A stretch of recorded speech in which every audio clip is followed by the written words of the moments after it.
মির্চির বিশেষ নিবেদন Times of পুরাণ।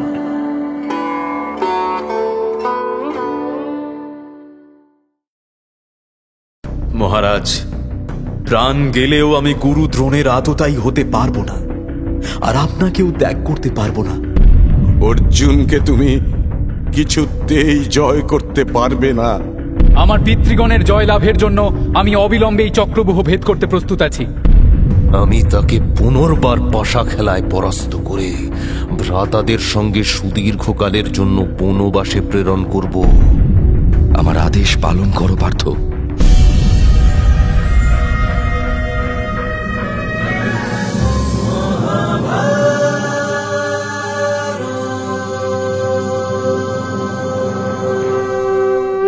মহাভারত চিরকালের চিরনতুন। মহর্ষি বেদব্যাস রচিত মহাকাব্য মহাভারতের বাংলা অনুবাদ করেছেন হরিদাস সিদ্ধান্ত বাগীশ, কালীপ্রসন্ন সিংহ, রাজশেখর বসু সহ অনেক বিদগ্ধ পণ্ডিত। সেই সব জনপ্রিয় অনুবাদ এবং প্রচলিত ভাষ্যকে ভিত্তি করে সহজ ভাষায় মহাভারতের নাট্যরূপ দেওয়া হল শুধুমাত্র আপনার জন্য। প্রযোজনা প্যাস্টেল এন্টারটেইনমেন্ট। অজেয় ভীষ্মকে জয় করতে পারল না পাণ্ডবরা। কৃষ্ণের সঙ্গে ভীষ্মের শিবিরে গিয়ে তাকে জয় করার উপায় জেনে এলেন যুধিষ্ঠির। শিখণ্ডীকে সামনে রেখে ভীষ্মের বিরুদ্ধে প্রবল যুদ্ধ শুরু করলেন অর্জুন। শিখণ্ডীকে আঘাত না করার প্রতিজ্ঞায় অবিচল ভীষ্ম অর্জুনের বাণগুলিরও কোনো প্রত্যুত্তর দিতে পারলেন না। ষড়জালে আচ্ছন্ন হয়ে রথ থেকে নিপতিত হলেন ভীষ্ম। তারপর হে রাজাগণ, আপনাদের সকলকে এখানে দেখে আমি বড় তুষ্ট হয়েছি। এখন আমি শান্তিতে বিশ্রাম করব। বৎস অর্জুন, অর্জুন, আমার দেহ থেকে মাথাটা ভূমির দিকে বড় বেশি ঝুঁকে আছে। তুমি তাকে দেহের সঙ্গে সমান করে দিতে পারো? আপনি আজ্ঞা করলে এখনই তা করতে পারি পিতামহ। এই 3টি মন্ত্রপুত বাণের সাহায্যে আপনার মাথাটি শরীরের সঙ্গে সমান করে দিলাম পিতামহ। আপনার আর কি সেবা করতে পারি আদেশ করুন পিতামহ। আমার বড় তৃষ্ণা পেয়েছে বৎস। পান করার মতো জল দিতে পারো? আমি এখনই ভৃত্যদের দিয়ে উত্তম ভোজ্য পানীয় এনে দিচ্ছি পিতামহ। আপনি সেসব ইচ্ছে মতো গ্রহণ করুন। না না বৎস, সাধারণ মানুষের ভোগ্য বস্তু আমি গ্রহণ করতে পারি না। তোমরা আমাকে বীর সজ্জার উপযোগী পানীয় দাও। অর্জুন, তোমার বাণী আমার এই শয্যা প্রস্তুত হয়েছে। এখন তুমি আমার পিপাসা দূর করো পুত্র। যথা আজ্ঞা পিতামহ। আমার এই বাণ ভূমিতে বিদ্ধ করলে ভূগর্ভস্থ অমৃততুল্য শীতল জলধারা আপনার মুখে এসে পড়বে পিতামহ। সেই জলে আপনার তৃষ্ণা নিবারণ হবে পিতামহ। হে মহামতি, আমি পৃথিবীর শ্রেষ্ঠ চিকিৎসকদের সংবাদ প্রেরণ করেছি। তারা এসে আপনার শরীর থেকে এই তীরগুলি মুক্ত করে দেবেন। আপনি স্বস্তি লাভ করবেন। না মদ্ররাজ, কোনো চিকিৎসকের প্রয়োজন নেই আমার।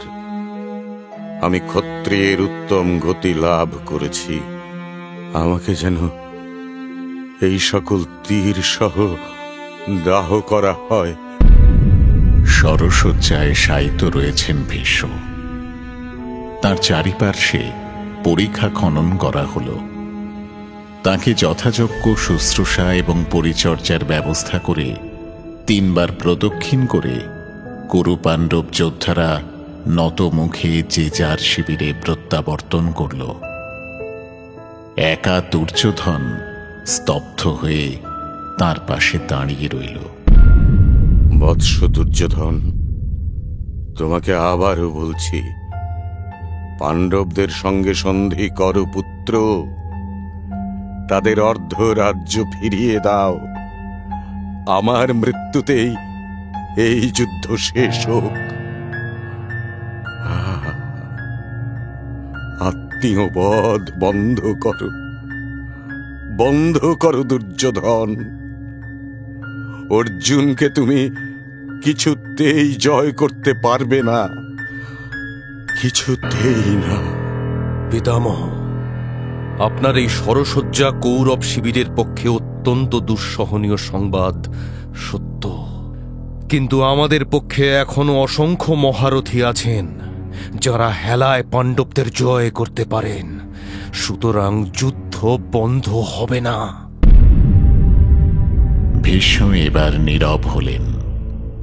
তাকে প্রণাম করে আপন শিবিরে গমন করল দুর্যোধন। কুরুক্ষেত্র প্রাঙ্গণে ধীরে ধীরে গাঢ় হচ্ছে অমানিশা। চরাচর স্তব্ধ হয়ে আসছে। তারকা খচিত ঘন কৃষ্ণবর্ণ আকাশের নিচে একাকী শয়ন করে আছেন ভীষ্ম। হঠাৎ তার চরণে কার যেন হাতের স্পর্শ পেলেন তিনি। এই গহন রাত্রে নিঃসঙ্গ হয়ে কে তাকে প্রণাম করতে এলো? কে? রাধে ও কর্ণর প্রণাম গ্রহণ করুন কুরুশ্রেষ্ঠ ভীষ্ম। আপনার প্রতি কোনো অপরাধ না করেও আমি আপনার বিদ্বেষ ভাজন। আজও কি আমাকে দূরেই রেখে দেবেন পিতামহ? অঙ্গরাজ কর্ণ, এসো বৎস, এসো। আমার আলিঙ্গনে এসো। তোমার প্রতি কোনো বিদ্বেষ নেই আমার। তোমার প্রকৃত পরিচয়ও আমি জানি পুত্র। দেবর্ষি নারদের মুখে সে কথা শুনেছি আমি। তুমি রাধেও নও, তুমি কুন্তি পুত্র কর্ণ। সূর্যদেবের সন্তান তুমি। তোমাকে অভিবাদন জানাই পুত্র। আমার প্রতি আপনার এত তীব্র বিদ্বেষ কেন পিতামহ? কেন? না না পুত্র, আমার বিদ্বেষ নেই। তবে তোমাকে যে এত কটু কথা বলেছি তার একটাই কারণ। তোমার তেজকে প্রশমিত করতে চেয়েছি আমি। তুমি অকারণে পাণ্ডবদের প্রতি পরশ্রী কাতর, তাদের প্রতি অকারণ বিদ্বেষ তোমার। নীচ প্রকৃতির দুর্যোধনের সঙ্গে থেকে তুমি তোমার দৈবী শুদ্ধতা হারিয়ে ফেলছ কর্ণ। এই কারণেই তোমাকে সর্বদাই কটু কথা বলেছি। কিন্তু তোমার সত্যনিষ্ঠা, দয়া, দানশীলতা, বেদ পাঠের বিষয়ে আমি জানি কর্ণ। হেও জানি যে অস্ত্র প্রয়োগে তুমি স্বয়ং কৃষ্ণের তুল্য। পাণ্ডবগণ তোমার সহোদর কর্ণ। তুমি তাদের বিরুদ্ধে যুদ্ধ করো না, তাদের কাছে ফিরে যাও অঙ্গরাজ। এই রক্তক্ষয়ী বৈরিতার শেষ হোক। পৃথিবীর রাজাগণ সুস্থ শরীরে আপন আপন রাজ্যে প্রত্যাবর্তন করুন। পিতামহ, আমার পরিচয় আমি জানি, কিন্তু রাজমাতা কুন্তি আমার প্রতি অন্যায় করেছেন। অধিরথ আমাকে স্নেহ না দিলে আমার কোনো আশ্রয় হতো না, আর রাজা দুর্যোধন আমাকে ক্ষত্রিয় সমাজের অঙ্গ করে তুলেছেন। তার ঐশ্বর্য ভোগ করেছি আমি। আজ এই নিদারুণ সময় তাকে ছেড়ে যেতে পারবো না পিতামহ। বাসুদেব স্বয়ং যেমন পাণ্ডবদের জয়ের জন্য দৃঢ় প্রতিজ্ঞ, তেমন আমিও দুর্যোধনের জন্যই আমার জীবন উৎসর্গ করেছি পিতামহ। হে মহাবাহু, সাক্ষাতে কিংবা অসাক্ষাতে আপনার প্রতি যে অন্যায় আচরণ করেছি, অন্যায় বাক্য বলেছি, আমার আমার সেই অপরাধ আপনি ক্ষমা করুন পিতামহ। আমাকে আমাকে দয়া করে যুদ্ধ করার অনুমতি দিন, অনুমতি দিন। বেশ, মন থেকে যদি তুমি শত্রুতা দূর করতে না পারো, তাহলে আমি অনুমতি দিচ্ছি। তুমি স্বর্গ কামনায় যুদ্ধ করো, আক্রোশ ত্যাগ করো পুত্র। ধর্মযুদ্ধই ক্ষত্রিয়ের পক্ষে সর্বাধিক মঙ্গলের, কিন্তু সদাচার রক্ষা করে নিরহংকার হয়ে যুদ্ধ করো। তোমাকে তোমাকে আশীর্বাদ করি পুত্র। ভীষ্মকে প্রণাম করে আপন শিবিরে গমন করল কর্ণ।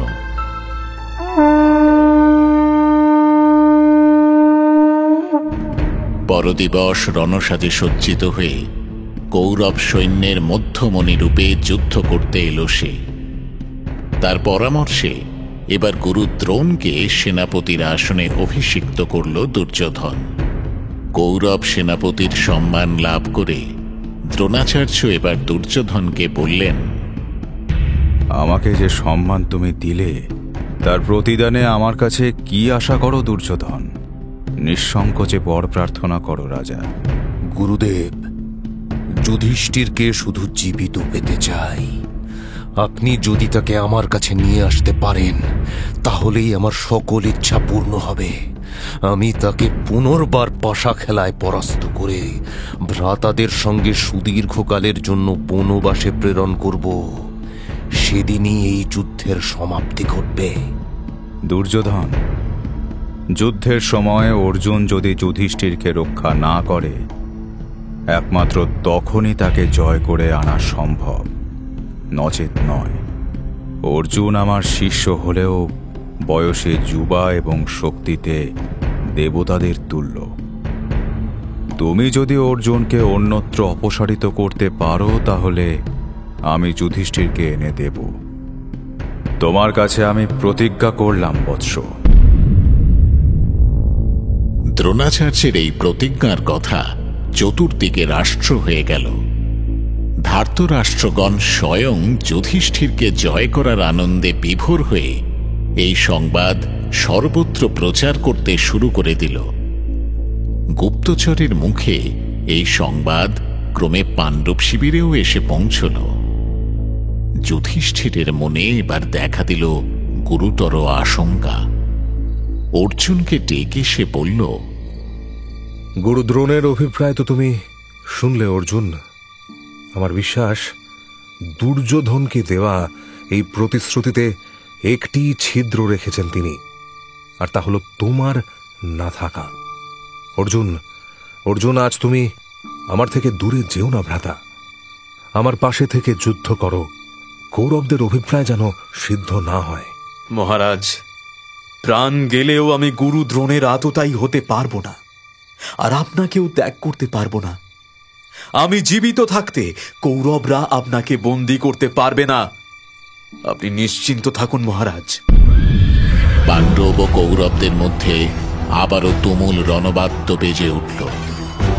সহদেবের সঙ্গে শকুনি, দ্রোণাচার্যের সঙ্গে দ্রুপদ, ভীমসেনের সঙ্গে বিবিংশতি, নকুলের সঙ্গে শল্য, ধৃষ্টকেতুর সঙ্গে কৃপাচার্য, সাত্যকীর সঙ্গে কৃতবর্মা, ধৃষ্টদ্যুম্নের সঙ্গে সুশর্মা, বিরাটের সঙ্গে কর্ণ, ভূরিশ্রবার সঙ্গে সাত্যকী, ঘটোৎকচের সঙ্গে অলম্বুস এবং অভিমন্যুর সঙ্গে বৃহৎ দলের প্রবল যুদ্ধ শুরু হল। বৃহৎ দলকে রথ থেকে নিপাতিত করল অভিমন্যু। তারপর পিতার শত্রু জয়দ্রথের প্রতি ধাবিত হল। অভিমন্যুর হাতে জয়দ্রথ এবং ভীমসেনের হাতে শল্য পরাস্ত হলে পাণ্ডব সৈন্যদের মধ্যে প্রবল সাড়া পড়ে গেল। সমুদ্রের মতো তারা কৌরব সৈন্যদের দিকে ধেয়ে আসতে লাগল। দ্রোণাচার্যের নিষেধ সত্ত্বেও ভীত সন্ত্রস্ত কুরু সেনারা রণাঙ্গন ত্যাগ করে পলায়ন করতে লাগল। অর্জুনের সমক্ষে যুধিষ্ঠিরকে বন্দী করা গেল না দেখে ত্রিগর্তরাজ সুশর্মা তার ভ্রাতারা এবং অন্য জনপদের রাজারা মিলে শপথ নিল যে ধনঞ্জয়কে বধ করতে না পারলে তারা অনন্তকাল নরকে পতিত হবে। হোমাগ্নির সামনে এই ভয়ঙ্কর শপথ গ্রহণ করে অর্জুনকে যুদ্ধে আমন্ত্রণ জানালো তারা। যুধিষ্ঠিরের সুরক্ষায় পাঞ্চাল বীর সত্যজিৎকে রেখে ত্রিগর্ত সেনাদের আহ্বানে যুদ্ধ করতে গেল অর্জুন। যাওয়ার আগে যুধিষ্ঠিরকে সে বলে গেল, মহারাজ, পাঞ্চাল বীর সত্যজিৎ আপনাকে রক্ষা করবেন, কিন্তু এই ভয়ানক যুদ্ধে যদি সত্যজিৎ বীরগতি লাভ করেন তাহলে এই রণাঙ্গনে আপনি আর এক মুহূর্ত থাকবেন না, শিবিরে প্রত্যাবর্তন করবেন। ত্রিগর্ত সেনাদের নাশ করেই আমি আপনার কাছে ফিরে আসব মহারাজ, আমাকে আশীর্বাদ করুন। যাও অর্জুন, যাও, জয়লাভ করে এসো তুমি। ত্রিগর্ত সেনা এবং অন্য জনপদের রাজাদের সঙ্গে অর্জুনের তীব্র যুদ্ধ শুরু হল। দুপক্ষের প্রবল শরবর্ষণে কুরুক্ষেত্র রণাঙ্গনে অন্ধকার নেমে এলো। অর্জুনের বাণে পীড়িত ত্রিগর্ত সেনাদের মনোবল সঞ্চারের জন্য বারংবার তাদের ক্ষাত্র ধর্মের কথা বলে পুনরুজ্জীবিত করতে লাগল ত্রিগর্তরাজ সুশর্মা। যুদ্ধক্ষেত্র ত্যাগ করে যদি পলায়ন করে তারা, এই আশঙ্কায় নিজে তাদের প্রস্থানের মুখ বন্ধ করে রাখল। ক্ষিপ্র হস্তে অর্জুন একের পর এক ত্রিগর্ত সেনা নাশ করতে শুরু করল। এদিকে যুধিষ্ঠিরের পাশে অর্জুন নেই দেখে সসৈন্যে দ্রোণ সেই অভিমুখেই অগ্রসর হতে লাগলেন। তার পাশে দুর্যোধন, হরিশ্রবা, দুঃশাসন, কর্ণ এবং মধ্যবর্তী স্থানে প্রকাণ্ড হস্তির পিঠে রাজা ভগদত্ত অগ্রসর হতে লাগল। দ্রোণের উদ্দেশ্য সম্পর্কে নিশ্চিত যুধিষ্ঠির এবার পাণ্ডব সেনাপতি ধৃষ্টদ্যুম্নকে বলল, ধৃষ্টদ্যুম্ন, তুমি এমন কৌশল করো যেন আমি দ্রোণাচার্যের হাতে বন্দী না হই। মহারাজ, আমি জীবিত থাকতে আপনাকে কেউ বন্দী করতে পারবে না। আচার্য দ্রোণকে আমি পরাজিত করব, কুরু সৈন্যগণকে বিনাশ করব আমি। যুধিষ্ঠিরকে আড়াল করে দাঁড়িয়ে আছে ধৃষ্টদ্যুম্ন। দূর থেকে সে দৃশ্য দেখে দ্রোণাচার্য একেবারেই স্বস্তি পেলেন না। পাণ্ডব সৈন্যকে সরজালে বিধ্বস্ত করে ধৃষ্টদ্যুম্নকে যুধিষ্ঠিরের থেকে বিচ্ছিন্ন করার চেষ্টা করতে লাগলেন আচার্য দ্রোণ। তার নিরন্তর সরজালে পাণ্ডব সৈন্য ছত্রভঙ্গ হয়ে পড়ল। বহু সেনা ঊর্ধ্বশ্বাসে পলায়ন করল। আচার্য দ্রোণের বাণের আঘাতে পাঞ্চাল বীর সত্যজিৎ নিহত হল। অর্জুনের কথা স্মরণ করে সেই ক্ষণেই যুধিষ্ঠির আপন শিবিরের পথে ফিরে চলল। পাঞ্চাল, কেকয়, মৎস্য প্রভৃতি নগরীর সৈন্যদের আক্রমণে কুরু সেনাদের পতন ঘটল। দ্রোণের সৈন্যদের পশ্চাৎধাবন করে ছুটে চলল ধৃষ্টদ্যুম্ন, কিন্তু বহু চেষ্টাতেও যুধিষ্ঠিরকে বন্দী করতে পারলেন না দ্রোণাচার্য। এদিকে কৌরব সেনাদের পাণ্ডব নিধন পর্বকে আরো ত্বরান্বিত করে তুলতে কর্ণের পরামর্শে এবার দুর্যোধন স্বয়ং আক্রমণে নামল। অর্জুনবিহীন পাণ্ডব পক্ষ দুর্যোধনের সঙ্গে যুদ্ধে জয়লাভ করতে পারল না। এমনকি তীরন্দাজ দুর্যোধনের আক্রমণ নিবারণ করতে ভীমসেনও সফল হল না। বিজয়ী কৌরবগণ হৃষ্টচিত্তে পাণ্ডব সেনাদের বধ করতে লাগল। দ্রোণাচার্য এবং দুর্যোধনের বিক্রমে পাণ্ডব শিবিরে যখন হাহাকার রব, সেই সময় ইন্দ্রের বাহনের মতোই এক সুবিশাল হস্তির পিঠে মহারাজ ভগদত্ত পাণ্ডবদের ত্রাস হয়ে দেখা দিল। তার আক্রমণে দশার্ণরাজ নিহত হল। ভগদত্তের হস্তির প্রবল গর্জন বহু দূর থেকে অর্জুনও শুনতে পেল। কৃষ্ণকে সে বলল, মাধব, এই গর্জন নিশ্চয়ই ভগদত্তের হস্তির। অস্ত্র কিংবা অগ্নি দুইয়ের আঘাতই সে অনায়াসে সহ্য করতে পারে। একে বধ করতে না পারলে এ আজই পাণ্ডব সেনাকে সম্পূর্ণ ধ্বংস করে ফেলবে। এদিকে নারায়ণী আক্রমণের উত্তর দিতে গেলে পাণ্ডব শিবির নিশ্চিহ্ন হয়ে যাবে যে। কিন্তু এখনই ভগদত্তকে নিবারণ করতেই হবে মাধব। ওই দেখো অর্জুন, ভগদত্ত স্বয়ং তোমাকে অন্বেষণ করছে। সে তোমার সঙ্গেই যুদ্ধ করতে চায়। নারায়ণী সেনাদের প্রত্যুত্তর পরে দিও, এখন ভগদত্তকে শান্ত করো পার্থ। নারায়ণী সেনা ত্রিগর্ত সেনা ত্রিগর্তরাজ সুশর্মাকে নিবারণ করল অর্জুন। সুশর্মার ভ্রাতাদের নিধন করল সে। তারপর গজারোহী ভগদত্তর সঙ্গে অর্জুনের প্রবল যুদ্ধ শুরু হল। কিন্তু ভগদত্তের সঙ্গে যুদ্ধের সময় পার্থসারথীর এক আশ্চর্য ব্যত্যয় দেখা দিল। ক্রোধে উন্মত্ত ভগদত্ত যে প্রান্ত থেকে অর্জুনের উদ্দেশ্যে শরবর্ষণ শুরু করে, অর্জুনের রথকে অমনি তার বিপরীত প্রান্তে সরিয়ে নিয়ে যান কৃষ্ণ। ভগদত্তের দক্ষিণ এবং বাম পার্শ্বে বৃত্তাকারে রথ নিয়ে ঘুরছেন কৃষ্ণ, এবং সেই অবিরাম ঘূর্ণনের মধ্যেও স্থির হয়ে দাঁড়িয়ে একের পর এক অব্যর্থ স্বরে ভগদত্তর সঙ্গে যুদ্ধ করছে অর্জুন। তার স্বরের আঘাতে সেই মত্ত হস্তির বর্ম ছিন্ন হয়ে ভূতলে পতিত হল। আপন বাহনের এই দুর্দশা দেখে এবার ভগদত্ত ক্ষিপ্ত হয়ে উঠল। যে হস্তিতে আরোহণ করে দেবরাজ ইন্দ্র তার প্রবল শত্রু অসুর এবং দানব দলন করেছিলেন, ভগদত্তের এই হস্তিটি ছিল সেই ইন্দ্রের ঐরাবতের উত্তরাধিকারী। সুতরাং সেই ইন্দ্র শক্তিতে শক্তিমান ভগদত্ত তার বাহনের এই অপমান সহ্য করতে পারল না। অর্জুনকে বধ করার জন্য এক ভয়ানক শক্তি অস্ত্র হাতে তুলে নিল সে। একাগ্র হয়ে মন্ত্রপাঠ করতেই সেই অস্ত্র তখন বৈষ্ণবাস্ত্রে রূপান্তরিত হল। সেই অস্ত্র ধনুতে সংযোজন করে অর্জুনের উদ্দেশ্যে নিক্ষেপ করল ভগদত্ত। আমার পশ্চাতে এসে দাঁড়াও অর্জুন, আমি তোমার সম্মুখে থাকব। ওই অস্ত্রকে প্রতিহত করার ক্ষমতা আমার আছে মাধব। আমার আদেশ পালন করো পার্থ। তড়িৎ গতিতে সারথীর আসন থেকে উঠে এসে অর্জুনকে আড়াল করে দাঁড়ালেন কৃষ্ণ স্বয়ং। ভগদত্ত নিক্ষেপ করা সেই ভয়ঙ্কর বৈষ্ণবাস্ত্রটি এসে বৈজয়ন্তী পুষ্পের মালা হয়ে কৃষ্ণের গলায় দুলতে লাগল। বাসুদেব, এই যুদ্ধে আপনি অস্ত্র ধারণ করবেন না বলে প্রতিজ্ঞা করেছিলেন। আমি সতর্ক ছিলাম কৃষ্ণ, এই অস্ত্র আমি নিজেই নিবারণ করতে পারতাম। আমি থাকতে আপনি কেন সেই অস্ত্রের আঘাত সহ্য করলেন কেশব? ত্রিভুবনের কোনো প্রাণী এই বৈষ্ণবাস্ত্রের হাত থেকে নিষ্কৃতি পায় না অর্জুন। তুমিও রক্ষা পেতে না। একমাত্র আমাকে ব্যতীত অন্য যে কোনো প্রাণকে বধ করতে সমর্থ এই পরমাস্ত্র। ভগদত্ত ভিন্ন এই অস্ত্র কৌরব পক্ষের আর কারোর কাছে নেই। ভগদত্ত এই অস্ত্র কার কাছ থেকে লাভ করেছে মাধব? তোমাকে একটা গুজ্জ কথা শোনাই পার্থ। আমি স্বয়ং 4টি রূপে বিভক্ত হয়ে চরাচরের হিত সাধন করে থাকি।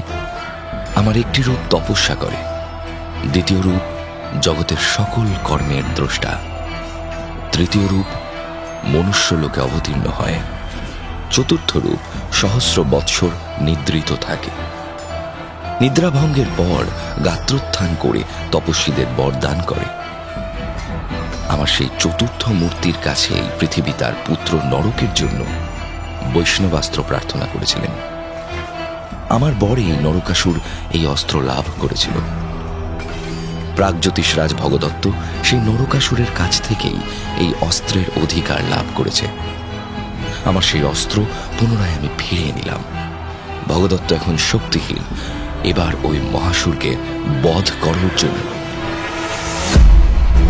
কৃষ্ণের কথা শুনে অর্জুন এবার নারাজ অস্ত্র প্রয়োগ করল। সেই অস্ত্রের আঘাতে ভগদত্তর মহাহস্তি বিকট আর্তনাদ করে মৃত্যু মুখে পতিত হল। তারপর অর্ধচন্দ্র বাণ নিক্ষেপ করে মহাবীর ভগদত্তকেও নিধন করল অর্জুন। ভগদত্তর মৃত্যুর প্রতিশোধ নিতে 2 ভ্রাতা বৃষক এবং অচল সহ শকুনি নিজে অর্জুনকে আক্রমণ করল। কিন্তু অর্জুনের বাণে 2 ভ্রাতা নিহত এবং তার সকল মায়া পরাভূত হলে ভীত শকুনি অর্জুনের সামনে থেকে পলায়ন করল। অর্জুন, ভীম, ধৃষ্টদ্যুম্ন, নকুল এবং সহদেবের মিলিত আক্রমণে ত্রিগর্ত সেনা, নারায়ণী সেনা, চন্দ্রবর্মা, নিষদরাজ বৃহৎক্ষেত্র এবং কর্ণর 3 ভ্রাতা নিহত হল। পাণ্ডব বীরদের মহাপরাক্রমের সামনে দাঁড়াতে না পেরে কৌরব যোদ্ধারা সেদিনের মতো রণে ভঙ্গ দিল। গুরুদেব, আপনি কি সত্যই আমার পতন দেখতে চান? যুধিষ্ঠিরকে বন্দী করার প্রতিজ্ঞা করেছিলেন আপনি, কিন্তু সেই প্রতিজ্ঞা পূরণে আপনি ব্যর্থ হলেন, কিংবা স্বেচ্ছায় যুধিষ্ঠিরকে পলায়নের পথ করে দিলেন। আপনার স্বয়ং দ্রোণাচার্যের আক্রমণের সামনে থেকে যুধিষ্ঠির কি করে নিষ্কৃতি পায়? গুরুদেব, আপনাকে আমি সাধু বলে সম্মান করি গুরুদেব, আপনি এভাবে আমার আশা ভঙ্গ করলেন। তোমাকে তো আমি আগেই বলেছিলাম দুর্যোধন, জগৎস্রষ্টা গোবিন্দ যে পক্ষে আছেন, যে পক্ষের প্রধান যোদ্ধা স্বয়ং অর্জুন, সেই পক্ষের বিরুদ্ধে জয়লাভ করা দুঃসাধ্য। তুমি বিশ্বাস করো কিংবা না করো, তবে কথা সত্য যে আমি চেষ্টার কোনো ত্রুটি করিনি রাজা। গুরুদেব, অর্জুন আপনার ছাত্র, আপনার। অর্জুনের দুর্বলতার কথা আপনি না জানলে আর কে জানবে? আপনি কেন অর্জুনের বিনাশ ঘটাতে পারছেন না? তার কারণ অর্জুনের কোনো দুর্বলতা নেই দুর্যোধন। স্বয়ং দেবতারাও তার কোনো বিচ্যুতি খুঁজে পান না, তো মানুষ কি করে পাবে? যে যোদ্ধা মহাদেবের আশীর্বাদে সিদ্ধ, সেই যোদ্ধার কোনো দুর্বলতা থাকতে পারে না দুর্যোধন। যদি থাকত, তাহলে দৈব অস্ত্রের অধিকারী হতে পারত না অর্জুন। আমাকে মিথ্যা দোষারোপ করো না রাজা।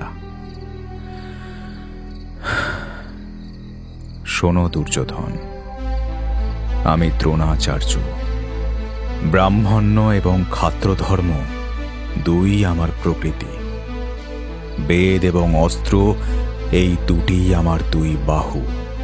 সেই 2 সত্তার প্রতিভু হয়ে আমি প্রতিজ্ঞা করছি যে আগামীকালের যুদ্ধে পাণ্ডব পক্ষের কোনো মহারথীকে আমি বধ করবই।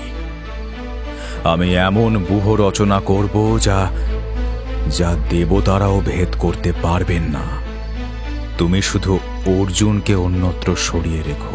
যথা আজ্ঞা গুরুদেব, তাই হবে।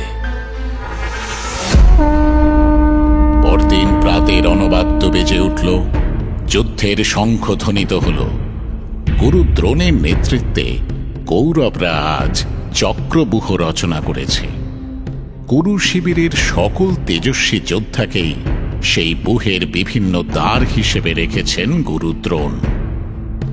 কৌরব শিবিরের রাজপুত্ররা সকলেই উত্তম বস্ত্র, গন্ধ এবং মাল্যভূষণে সজ্জিত হয়ে বর্ম ধারণ করল। তাদের পশ্চাতে রইল 10 সহস্র সেনানী। তাদের নেতৃত্বে রইল দুর্যোধনের পুত্র লক্ষণ। কৌরব সেনার মধ্যদেশে রইল দুর্যোধন, কর্ণ, কৃপাচার্য এবং দুঃশাসন। সম্মুখে রইলেন দ্রোণ স্বয়ং। তাঁর পাশে সিন্ধুরাজ, জয়দ্রথ, অশ্বত্থামা, ধৃতরাষ্ট্রের 30 জন পুত্র, শকুনি, শল্য এবং ভূরিশ্রবা। আজ যুদ্ধের বাদ্য বাজতেই কৌরব পক্ষের সংসপ্তক বাহিনী যুদ্ধের জন্য অর্জুনকে আহ্বান করেছে। অস্ত্রবর্ষণ করতে করতে সব্যসাচীকে তারা রণাঙ্গনের অপর প্রান্তে সরিয়ে নিয়ে গেছে। সেখান থেকে এই ব্যূহের চিহ্ন মাত্রও দেখা যাচ্ছে না। আজকের এই চক্রব্যূহ দেখে যুধিষ্ঠির বুঝতে পেরেছে যে দ্রোণাচার্যকে আজ আর কেউই জয় করতে পারবে না। আজ তিনি অসীম শক্তিতে শক্তিমান হয়ে আছেন। একমাত্র অর্জুন আর কৃষ্ণ ব্যতীত তাকে বাধা দেওয়ার মতো কাউকে দেখতে পেল না যুধিষ্ঠির। কিন্তু কৃষ্ণার্জুন এখন তার থেকে বহু দূরে। তবে একজন আছে, যে শক্তি, সাহস এবং নৈপুণ্যে অর্জুনেরই প্রচ্ছায়া। একমাত্র সেই মহারথী ছাড়া এই বুহ ভেদ করার মতো ক্ষমতা আর কারোর নেই। সেই তরুণ মহারথীকেই এবার আহ্বান করল যুধিষ্ঠির। বৎস অভিমন্যু, তোমার পিতা অর্জুন, কৃষ্ণ এবং তোমরা এই তিনজন ছাড়া আর অন্য কেউ এই চক্রগুহে প্রবেশ করার কৌশল জানে না। সংসপ্তকগণের যুদ্ধের আহ্বানে সাড়া দিয়ে অর্জুন এখন বহু দূরে আছে, কিন্তু এই গুহে প্রবেশ করতে না পারলে আমরা কুরু সেনা ধ্বংস করতে পারবো না বৎস। অর্জুনের কাছে তখন মুখ রক্ষা করার দায় হয়ে দাঁড়াবে। অভিমন্যু, তুমি এমন কিছু করো যাতে আমরা লজ্জার হাত থেকে নিষ্কৃতি পেতে পারি। তোমার পিতৃগণ, মাতুলগণ এবং সমস্ত পাণ্ডব সৈন্য তোমার কাছে দ্রোণের এই চক্রব্যূহ ভেদ করার প্রার্থনা জানাচ্ছে অভিমন্যু। জ্যেষ্ঠ তাতো, আমার পিতৃগণের জয় লাভের জন্য আমি অবিলম্বে এই চক্রব্যূহ ভেদ করতে প্রস্তুত আছি। কিন্তু পিতা আমাকে শুধু চক্রব্যূহে প্রবেশের পন্থা শিখিয়েছিলেন, সেখান থেকে বেরিয়ে আসার পথ আমি জানি না। যে যদি সেখানে কোনো বিপদ ঘটে তাহলে আমি বেরিয়ে আসার পথ খুঁজে পাবো না মহারাজ। তোমার কোনো বিপদ হবে না অভিমন্যু, তুমি আমাদের জন্য ওই বুহে প্রবেশের সুযোগ করে দাও। তোমার সঙ্গেই আমরা বুহে প্রবেশ করে তোমাকে রক্ষা করব বৎস। ধৃষ্টদ্যুম্ন, সাত্যকী এবং আমরা তিনজন তোমাকে অনুসরণ করব অভিমন্যু। পাঞ্চাল, কেকয় এবং মৎস্য বাহিনীও আমাদের সঙ্গে থাকবে। তুমি যদি একবার বুহ ভেদ করতে পারো তাহলে বিপক্ষের প্রধান মহারথীগণকে বধ করে চক্রব্যূহ বিধ্বস্ত করে দেব আমি। তুমি ভয় পেও না অভিমন্যু। আমি ভয় পাইনি জ্যেষ্ঠ তাতো। আমি অর্জুন পুত্র অভিমন্যু, ক্ষত্রিয় যোদ্ধা। আমি ভয় কাকে বলে জানি না। বয়সে বালক হলেও আমি একাই দ্রোণাচার্যের দুর্ধর্ষ সৈন্যদের মধ্যে প্রবেশ করব। কৌরবরা আজ আমার বিক্রম দেখবে এবং মনে মনে অর্জুনকে স্মরণ করবে। তোমাকে আশীর্বাদ করি বৎস, তুমি জয় লাভ করো। সারথী সুমিত্র, শীঘ্র দ্রোণ সৈন্যের অভিমুখে তুমি রথ নিয়ে চলো। আমার আর বিলম্ব সহ্য হচ্ছে না। পিতা আসার পূর্বেই কৌরবগণকে ছত্রভঙ্গ করতে চাই আমি। আজ এমন যুদ্ধ করব যাতে মহাবীর কৌরবরা যুদ্ধক্ষেত্র ত্যাগ করে পলায়ন করে। আমি আজ ওদের ত্রাস হয়ে দেখা দেব। চলো সুমিত্র। কুমার, মহারাজ যুধিষ্ঠির এবং মধ্যম পাণ্ডব ভীমসেন আপনার উপর অত্যন্ত কঠিন এক দায় অর্পণ করেছেন। আপনার মাতুল বাসুদেব কৃষ্ণ এবং মহাবীর ধনঞ্জয় এখন এখানে নেই। তাদের অনুমতি ব্যতীত এই দায়িত্ব আপনি পালন করবেন কিনা তা বিবেচনা করে দেখুন কুমার। তুমি কি আমাকে দুর্বল বলে মনে করছো সারথী? আগে না কুমার, আপনি স্বয়ং কৃষ্ণার্জুনের শিষ্য। আপনার কৃতিত্বের কথা আমি জানি, কিন্তু দ্রোণাচার্য হলেন এই পৃথিবীর শ্রেষ্ঠ অস্ত্র বিশারদ, নিপুণ যোদ্ধা তিনি। আর আপনি সুখে এবং যত্নে লালিত। এমন মহাযুদ্ধ এর আগে আপনি কখনো করেননি। সুতরাং দ্রোণের বিরুদ্ধে আপনার যুদ্ধযাত্রা উচিত হবে কিনা বিবেচনা করুন কুমার। সারথী, এই পৃথিবীর কোনো ক্ষত্রিয়কেই আমি ভয় করি না। দ্রোণাচার্য তো দূরের কথা, ঐরাবতের পিঠে স্বয়ং দেবরাজ ইন্দ্রও যদি আসেন তাঁকেও ভয় করি না আমি। এমনকি জগৎ বিখ্যাত কৃষ্ণার্জুনের সঙ্গেও যুদ্ধে প্রতিদ্বন্দ্বিতা করতে পারি। তুমি আশঙ্কা করো না সুমিত্র, রথ চালাও, আমাকে দ্রোণাচার্যের অভিমুখে নিয়ে চলো। যথা আজ্ঞা কুমার, তবে তাই হোক।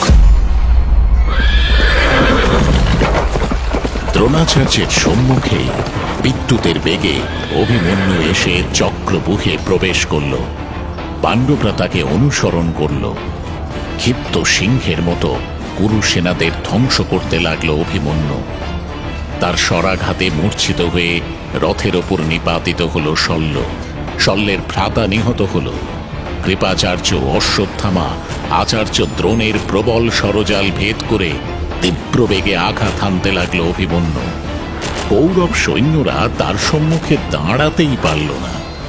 তারা ছত্রভঙ্গ হয়ে পলায়ন করতে শুরু করল। যুদ্ধক্ষেত্রে ত্রাহি ত্রাহি রব উঠল। দাঁড়াও সৈন্যগণ, তোমরা পালাচ্ছ কেন? পালিয়ে যাওয়া ক্ষত্রিয়ের ধর্ম নয়, তোমরা যুদ্ধ করো। অস্ত্রের জবাব অস্ত্র দিয়ে দাও। ওই একা বালক তোমাদের কি ক্ষতি করতে পারে? দাঁড়াও। অভিমন্যু যোদ্ধা নয়, ও সাক্ষাৎ যম। ওর সামনে পড়লেই নিশ্চিত মৃত্যু। কৌরব মহারথীগণ তাদের সৈন্যদের নিবারণ করার জন্য প্রাণপণ চেষ্টা করতে লাগলো, কিন্তু কুরু সেনারা কেউই আর অভিমন্যুর সম্মুখীন হওয়ার সাহস পেল না। প্রবল বিদ্বেষ নিয়ে দুর্যোধন এবার আচার্য দ্রোণকে জিজ্ঞাসা করল, গুরুদেব, আমাদের সৈন্যরা সকলে উদ্ভ্রান্ত হয়ে পলায়ন করছে। দুঃশাসন এবং আমাদের অন্যান্য মিত্র রাজাগণ কেউই তাদের ফিরিয়ে আনতে পারছে না। অভিমন্যুর সঙ্গে যুদ্ধ করতে চাইছে না তারা। আপনি স্বয়ং সেনাপতি হয়েও ওই তুচ্ছ বালককে বধ করার আদেশ দিচ্ছেন না কেন গুরুদেব? তুচ্ছ? তুচ্ছ কাকে বলছো দুর্যোধন? অর্জুন পুত্র সুভদ্রানন্দন অভিমন্যু কোনো তুচ্ছ বালক নয়। এই যুদ্ধক্ষেত্রে অর্জুন ভিন্ন এই অভিমন্যুর তুল্য ধনুর্ধর আর কেউ নেই। এই বালক ইচ্ছা করলেই অগণিত কৌরব সেনা সংহার করতে পারে। কৌরব পক্ষকে নিঃশেষ করে দিতে পারে এই বালক। কিন্তু তা সত্ত্বেও নিজেকে যথেষ্ট সংযত রেখেছে সে। পঞ্চপাণ্ডবের মতোই সে ধর্মাত্মা। কি বলছেন গুরুদেব? কৌরব সেনাপতি হয়ে আপনি বিপক্ষের যোদ্ধাকে বধ না করে তার প্রশংসা করছেন? মদ্ররাজ শল্য, দুঃশাসন, আপনাদের সকলকে বলছি, আচার্য শ্রেষ্ঠ ব্রহ্মবিদ দ্রোণাচার্য এখন তার প্রিয় শিষ্যের সন্তানের মধ্যে আপন শিষ্যের প্রচ্ছয়া খুঁজে পেয়েছেন। সুতরাং তাকে নিধন করতে তিনি উৎসাহী নন। কিন্তু অভিমন্যু জীবিত থাকলে আমাদের সৈন্যগণ প্রাণে বাঁচবে না। তাদের রণাঙ্গনে ফিরিয়ে আনা সম্ভব নয়। যত শীঘ্র হয় ওই অভিমন্যুকে আপনারা বধ করুন, আর বিলম্ব করবেন না, এটা আমার আদেশ। আপনার আদেশ শিরোধার্য রাজা। ওই বালককে আমি একাই বধ করব। সাবধান অভিমন্যু, আজ আমার হাতেই তোমার মৃত্যু লেখা আছে। পাণ্ডবদের সম্মুখেই তোমাকে জমালয়ে পাঠাবো আমি। ভাগ্যক্রমে তোমাকে আজ সামনে পেয়েছি দুঃশাসন।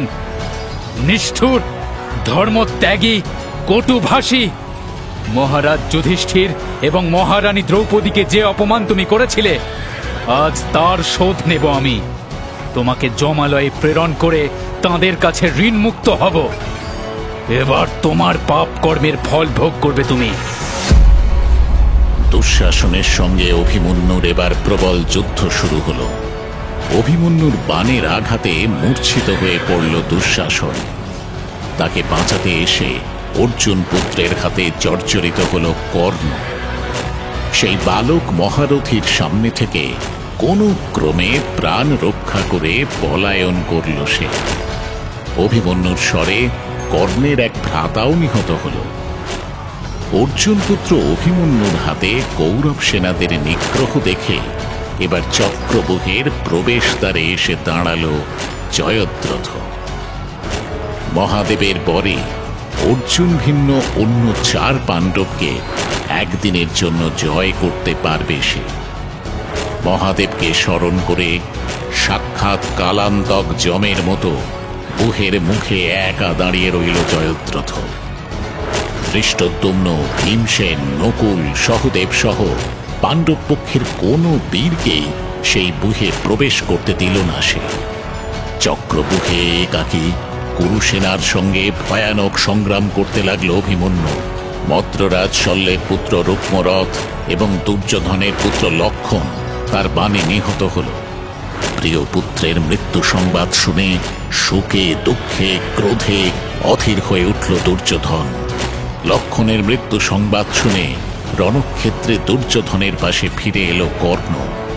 কুরুসেনাদের মাঝখানে দাঁড়িয়ে এবার চিৎকার করে দুর্যোধন বলে উঠল, মহাবীরগণ শুনুন, আমার জন্য আপনারা অভিমন্যুকে বধ করে দেখান।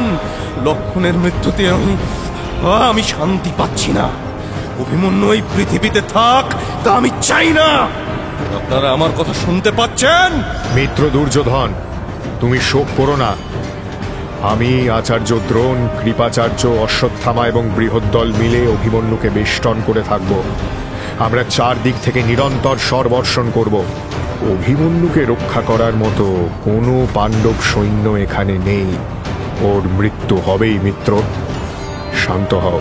অভিমন্যুর হাতে যতক্ষণ ধনুক আছে ততক্ষণ ওকে বিনাশ করতে পারবে না কর্ণ। অর্জুনের মতোই মণ্ডলাকারে ওর শুধু ধনুকটাই দৃষ্টিগোচর হচ্ছে। সুভদ্রা নন্দনের গতিকে পরাস্ত করতে পারবে না তুমি। অর্জুনকে কবচ ধারণের যে প্রণালী আমি শিখিয়েছিলাম সেই একই প্রণালী অভিমন্যু অনুসরণ করে, তাই ওর কবচ অভেদ্য। কর্ণ, অভিমন্যুকে পরাস্ত করতে হলে ওর রথ, সারথি এবং ধনু বিনাশ করো। দ্রোণাচার্যের নির্দেশ পালন করল কর্ণ। পশ্চাৎ থেকে অভিমন্যুর ধনু ছিন্ন করে তার অশ্ব এবং সারথিকে বধ করল সে। রথ, সারথি এবং ধনুহীন অভিমন্যুর প্রতি এবার দ্রোণ, কৃপ, অশ্বত্থামা, শকুনি, কর্ণ এবং দুর্যোধন একযোগে আক্রমণ শুরু করল। দ্রোণাচার্যের বাণে অভিমন্যুর খড়গ নিপাতিত হল। চক্র নিয়ে বিপক্ষের দিকে ধাবিত হল সেই কিশোর মহারথী, কিন্তু কৌরব যোদ্ধাদের অস্ত্রে সেই চক্র ছিন্ন হল। অকুত ভয়ে অভিমন্যু এবার গদা হাতে কালান্তক মূর্তিতে দেখা দিল। গদাযুদ্ধের সময় তার মাথায় গদার আঘাত করল দুঃশাসনের পুত্র। কৌরব পক্ষের ত্রাস, কুরুক্ষেত্র প্রাঙ্গণের কিশোর মহাবীর অর্জুন পুত্র অভিমন্যু সেই আঘাতে অচেতন হয়ে পড়ল। বিপক্ষের মহারথীদের শরাঘাতে তার নিশ্চল প্রাণহীন দেহটি চক্রব্যূহের মধ্যস্থলে নিপতিত হল। দেবগণ হাহাকার করে উঠলেন। পাণ্ডব পক্ষীয় বীরগণের হাত থেকে অস্ত্র খসে পড়ল। শঙ্কাকুল রুধিরাক্ত কুরু সেনারা আপন আপন শিবির অভিমুখে গমন করল।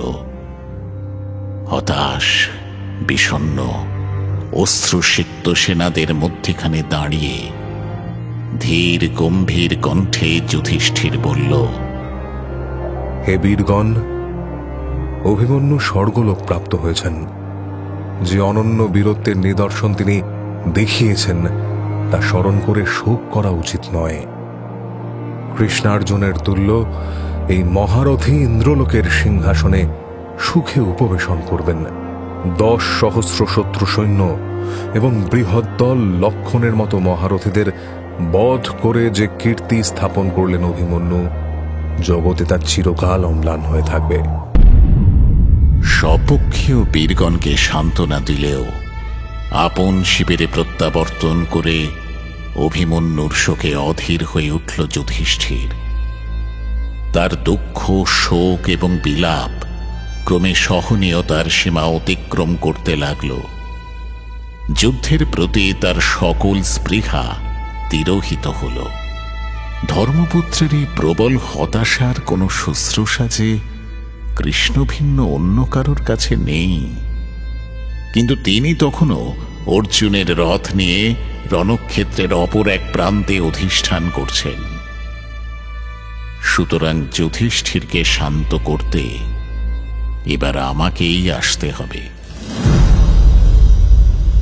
অভিমন্যুর মৃত্যু সংবাদ শুনে প্রবল শোকে ভেঙে পড়লেন অর্জুন।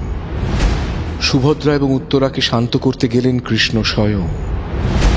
যুদ্ধক্ষেত্রেই প্রথমবার অর্জুনের মুখোমুখি এসে দাঁড়ালেন দুর্যোধন।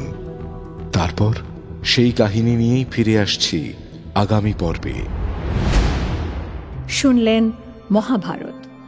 মুখ্য ভূমিকায় ব্যাসদেব, সঞ্জয় দত্ত, ভীষ্ম, উৎপল সরকার, কর্ণ, অগ্নি, দুর্যোধন, অনুজয় চট্টোপাধ্যায়, কৃষ্ণ, গৌরব তপাদার, অর্জুন, কৌশিক ব্যানার্জি, যুধিষ্ঠির, সৌম্যাদিত্য মুখার্জি, অভিমন্যু, আকাশ পাত্র, শাল্য, প্রদীপ্ত চৌধুরী, দ্রোণ, স্নেহাদ্রি শেখর দাস, দুঃশাসন, স্পন্দন দাস, সুমিত্র, রামস্বরূপ গাঙ্গুলি, ভীম, সুমিত কুণ্ডু, নাট্যরূপ মহুয়া ব্যানার্জি, শব্দগ্রহণ ও আবহ সত্যজিৎ সেন, শব্দ পরিকল্পনা ও মিশ্রণ সব্যসাচী মুখার্জি, পরিচালনায় শাওলি মজুমদার, সৃজনশীল পরিচালনা ইন্দ্রাণী চক্রবর্তী, প্রযোজনা প্যাস্টেল এন্টারটেইনমেন্ট। টাইমস অফ পুরাণ আপনার জন্য মির্চি বাংলা ইউটিউব চ্যানেল এবং গানা অ্যাপে।